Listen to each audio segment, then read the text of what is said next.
Bwana, asante sana kwa kuendelea kuifuatilia DTV Zone. Usisahau kusubscribe pamoja na comment kwa ajili ya kuendelea kupata taarifa nyingine nyingi ambazo zinakuwa zimetrend ndani ya Tanzania na nje ya mipaka ya Tanzania. Moja kati ya taarifa ambayo ina trend wakati huu katika vyombo vingi vya habari pamoja na mitandaoni ni kuhusiana na ndoa ya Haji Manara pamoja na Zaiylissa ambayo imefikia mwisho, na inaelezwa kuwa mwanadada huyo amepanga kushusha bonge moja la pati, yani kusherehekea taraka yake ambayo amepatiwa na mzee Manara.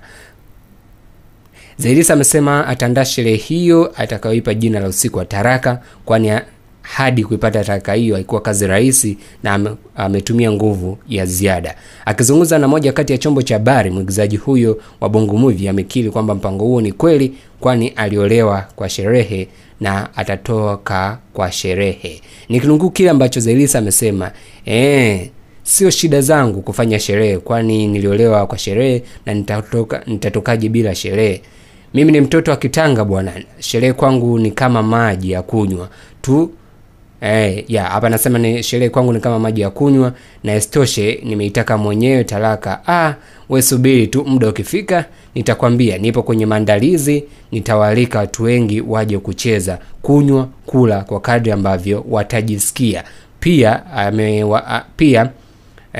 wakiwa wamevalia sare ya vijora pambe tu. Amemaliza kwa kusema hivyo Zaiylissa. Bwana, huyo ndio Zaiylissa, watu hawana mchezo. Lakini pia Zaiylissa aliongeza kwa kusema kuwa namshukuru sana Mwenyezi Mungu kwa kunijalia afya njema na kunirejeshea furaha yangu na kufungua kurasa mpya maisha yangu, kwani siku chache zilizopita nilikuwa siko poa. Amesema kuwa ndoa yake hiyo imemfunza mambo mengi, na hata kama ikitokea ndoa nyingine haitaweza kumteteresha, kwani tayari ameshapitia kwenye mafunzo.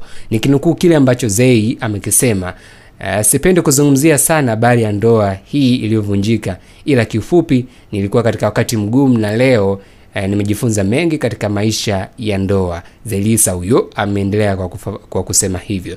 Hivi karibuni kumekuwa na matukio ya aina hii ya wanawake wengi kutoka kwenye mahusiano, hasa ndoa, ama wakiwa wanapewa taraka kufanya sherehe na kufurahia taraka hiyo. Pia wapo wengi walioondoka kwa ume zao kabla hata hajapewa taraka, ila wanapokwenda kuichukua tu wanakuwa wanafanya sherehe,